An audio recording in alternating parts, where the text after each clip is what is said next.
অভয়াকাণ্ডে আমরা প্রতিবাদ করেছিলাম, রাত জেগেছিলাম, বিচার চেয়েছিলাম, কিন্তু সুবিচার আমরা পাইনি।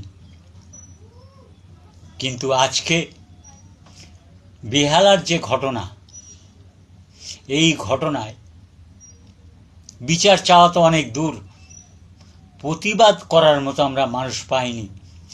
তাই জোড়হাত করে সবাইকে ক্ষমা প্রার্থী। আমরা মেয়ের জন্য কিচ্ছু করতে পারলাম না, আজকে আমরা আপনার মেয়ের জন্য কিচ্ছু করতে পারলাম না, কিচ্ছু করতে পারলাম না।